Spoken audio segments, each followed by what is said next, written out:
so excited again to be back with you. I actually feel really good.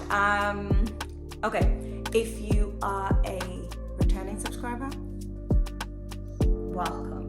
And if you're new to this channel, I'm so glad that you're here. I do hope that you stick around. Don't forget to subscribe and like this video if you love it, which I'm sure you're gonna love. Right, you know I love to set the mood with you, so today we've got, smells so good, simmering spice.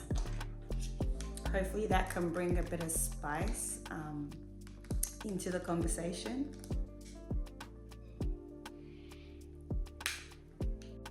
Gorgeous. Okay, I'll show you. Simmering spice. Let's bring some spice to today's conversation. I think I'm feeling a bit spicy. Yeah, I think I'm feeling a bit spicy, you know, so this is like just the right setting, the right mood for this conversation. Okay. You know, starting from the beginning doesn't mean you're starting over. It does not mean that you're not competent. It does not mean that you're not capable. All it means is you're giving yourself the opportunity to build foundations. So, for a bit of context, I've been a dancer all my life. Since the age of 12, I'm the person who would go to like dance schools. I was like the teacher's pet because, you know, every choreographer or every teacher loves for their choreography to be reimagined. And so when you're a good dancer, you go to a dance school and you're just like, you know, you bring the sass, you bring, you know, some character to the choreography. Most of the times you're gonna become the teacher's pet, right? I was the teacher's pet. So dancing is something that I really love. I love choreography. It's something that I did growing up, and I stopped. I didn't stop because I wanted to stop. I had gotten to a point where my dad felt like, you know, I should just focus on school. And so dancing became a thing of the past. I wouldn't dance in terms of like, you know, going to a dance school, learning choreography and stuff like that, but I'll still dance at parties. I'll still dance every now and again. If like a friend wanted to do a choreography and they were looking for someone, I'll still dance. But I think I hadn't done hip hop choreo for, mate, since high school. It's been that long. Yes, now I still teach Afrobeat dance here and there, which made it even more embarrassing because you're an Afrobeat dance teacher who couldn't remember the choreo. But anyway, that's a conversation coming up. We'll get there. I feel like I've gotten to a point in my life where I'm like, I want to revisit the things that I love, you know, like dancing, singing, acting. These were things that brought me so much joy as a kid when I did it. And so now that I'm a full-blown adult, I thought it's something that I want to get back to. And it's been scaring me for a bit because this is something that I know about myself. I know that when it comes to learning choreography, because growing up I was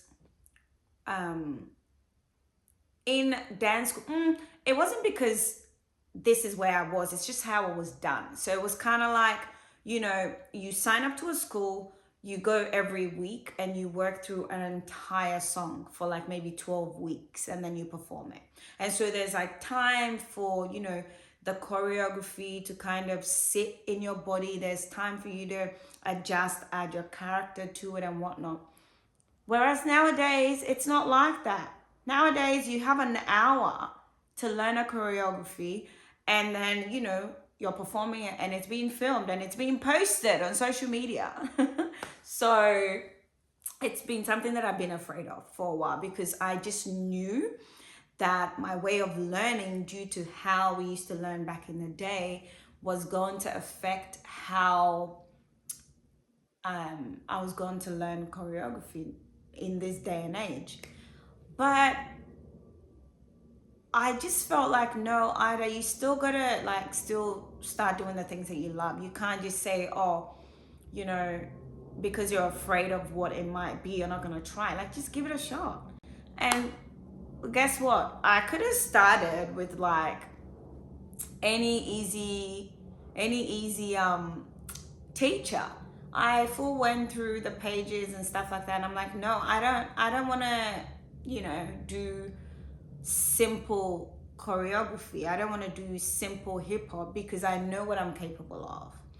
And so I picked an amazing teacher, went to the dance class, and as a bit of a tiny cop out, what I wanted to do was go with a friend of mine. Like, this friend, we've been dancing for over 20 years. Like, we went to high school together, we went to dance schools together. So like, when it comes to dancing, it's me and her. And so I kind of felt like, oh, maybe I should invite her along. And I invited her along, and she's like, oh no, I can't do this week. How about, next week?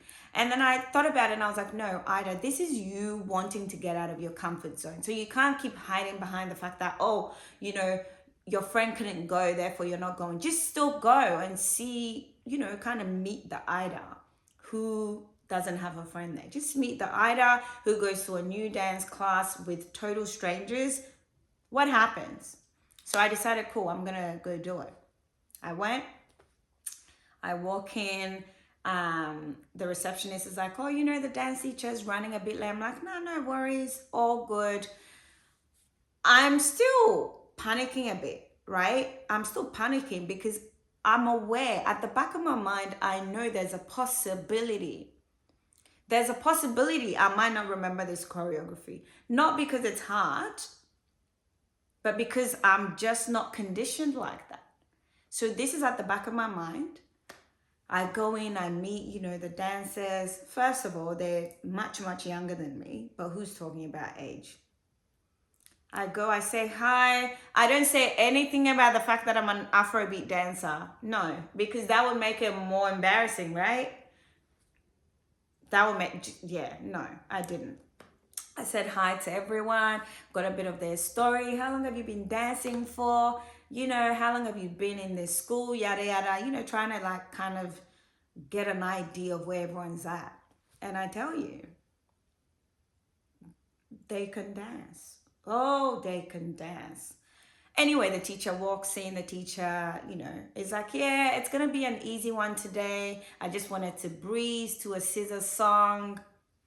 She's like, you know what? Let me actually go through it and show you what it's going to look like.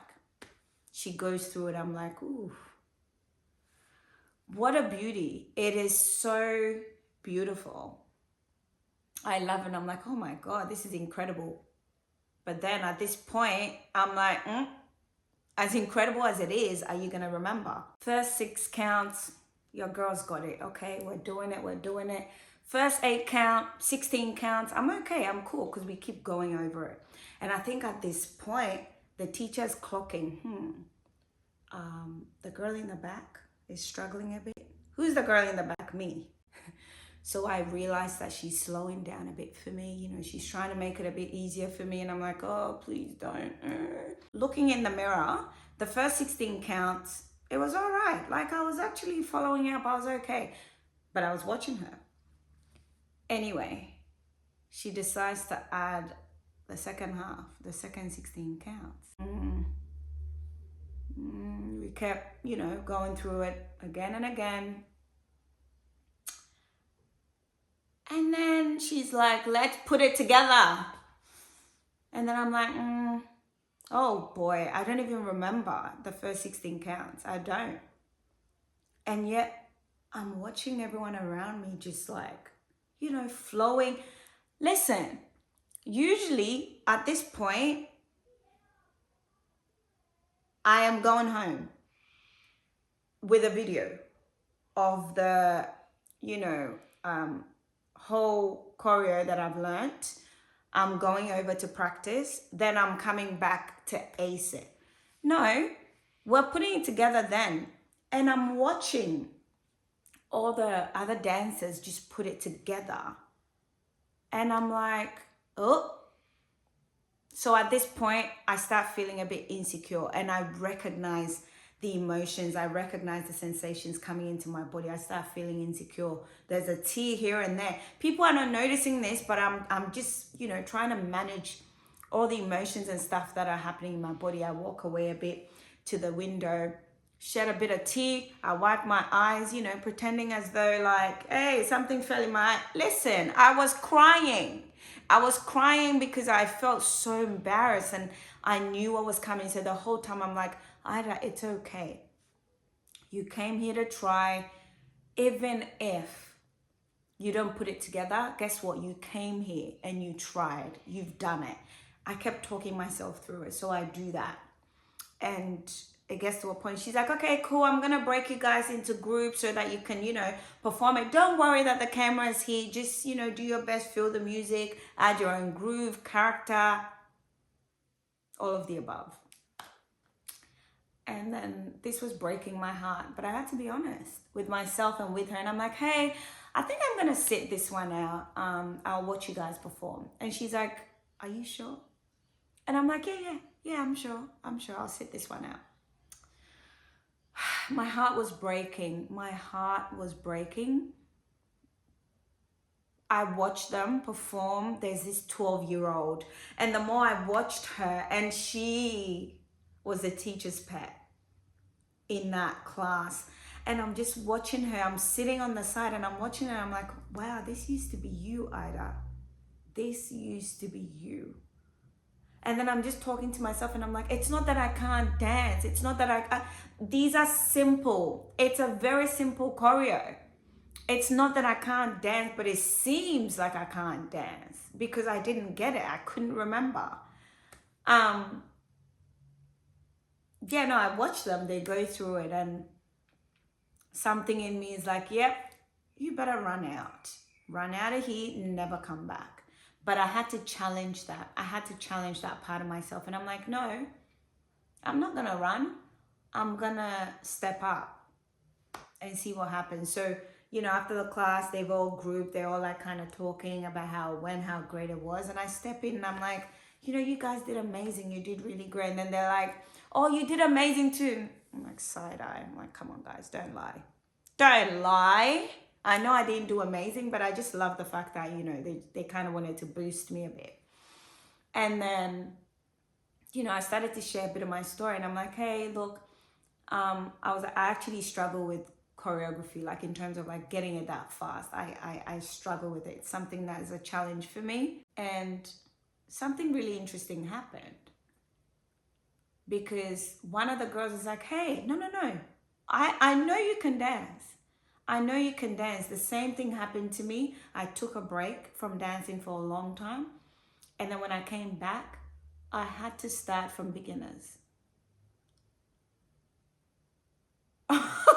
At this point, my mind is like, what? Beginners? Me? Beginners? I'm not a beginner. The whole time she's talking to me, this is what's happening in my mind. And she's like, yeah, no, I had to start from beginners for at least 6 months. And it wasn't because I couldn't dance. It was because I needed to get my body to get used to what it feels like to do choreography, what it feels like to remember, to build muscle memory. And now look at where I am and I'm in the crew. And then I was like, okay. Mind you, it hadn't cemented in my body. Whatever she said, I was just like, yeah, I'm not gonna start from scratch. I'm not doing beginners. No, I'm not. But I appreciated that. And I said, thank you for, telling me that.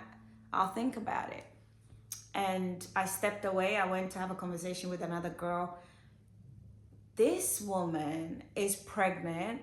And yet the way she danced, she's 6 months pregnant, but the way it was just so divine. So I went to her and I literally said the same spiel. Guess what she said? Yeah, she started from beginners too. So she's like, look, I I'm a very, very good dancer. I also took time out. When I came back, I had to start from beginners for 4 months. I was starting to notice a pattern that, Ida, in order for you to step back in to that great dancer that you were, you need to start again. You need to start from the beginning. You know, starting from the beginning doesn't mean you're starting over. It does not mean that you're not competent. It does not mean that you're not capable. All it means is you're giving yourself the opportunity to build foundations. You're giving yourself the opportunity to win. And I didn't think of it that way. I think for me, the thought of me starting from the beginning seemed as though that would mean that I'm not a good dancer. That would mean that I'm not capable, that I'm not good enough. And that's not true. That is not true. You know, this takes me to the question of what is the difference between a really, really successful musician and someone who is simply talented, right? Just because you have the talent does not mean that you're going to be successful at it. Just because you have the talent does not mean that you don't need to start from the beginning. Because if you don't start from the beginning, you lose the fundamentals. You lose the elements, the building blocks that makes a solid foundation. And I think that's what I learned from this, because I think most of the times, you know, some of us might think, oh yeah, we're really talented. No, we don't need to start from scratch. We don't need to learn anything. And I'm thinking, you know, like there are really, really talented maybe dancers, singers who don't feel the need to like, you know, do any foundational learnings to like practice or to, you know, learn techniques, because they feel like, oh no, I'm really talented. I don't need that. And there are those who, even though sometimes they don't have the talent, they are willing to start from the beginning. They're willing to learn the foundations. They are willing to learn the techniques in order to get to where it is that they want to go to. They don't care about failing publicly. They don't care if it seems like they're figuring it out. But for some reason, because I have the talent, I felt as though I never needed to start from the beginning. I think I learned that starting from the beginning is really just starting over. It's not starting again. It's revisiting what I already know and embodying that in order for it to come more naturally to me. And I think that's what can make good dancers different from great dancers. And I just remembered something. Some years ago, I had a friend who plays the piano, right? He is extremely talented. And when I say extremely, I mean extremely talented. Whenever I would maybe go over to visit, or like whenever I would go to a show of his and stuff like that, I noticed something. He was always practicing. always practicing. And he's not practicing like, you know, complicated chords. Like he's not practicing like minors and majors and like, you know, something complicated. He is always, you know, practicing the simple thing, like going back to what, like the fingers, literally. Like he will go back to, you know, square one, practicing the fingers. This, I always saw him practicing that. Practicing the good old do, re, mi, fa, so. So I remember asking him one day, I'm like, hey, how come you're always practicing like these basic fundamentals? And he told me, he said, when you are confident in the basics, it's easier to build upon them. I don't think I truly understood it then, but this situation is making me understand that it's not about, you know, learning how complicated something is. Like it's not about, you know, learning the intricacies of something. It's about building solid foundations, because when you do have a solid foundation, it's easier to build story buildings, right? A good foundation can sustain many different levels, right? I mean, we look at like our everyday life, we look at buildings, a good foundation. And I feel like even for people to build like maybe like a 30-story building, I feel like they spend majority of the time focusing on the foundation, focusing on solidifying the foundation, because they know that when the foundation is really solid, we can go ahead and build as many levels as we want to.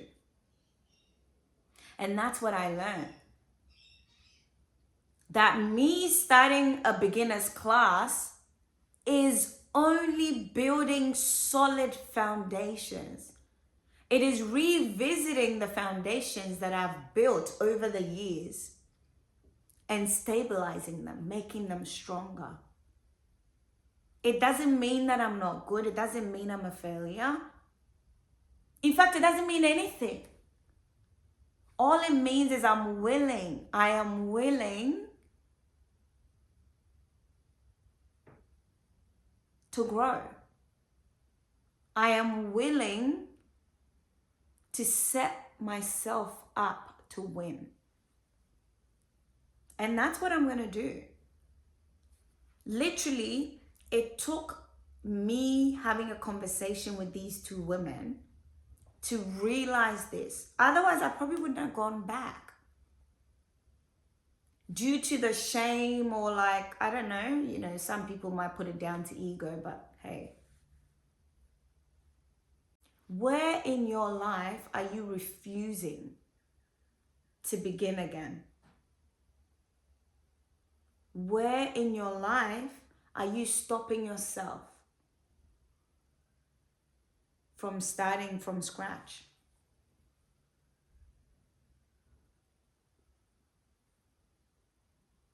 And it could be something so simple. It could be a part of your life that you feel like, oh my God, like I'm so good at this. I'm so good at this. So why would I start again? Maybe you feel like, well, I've done it for so many years.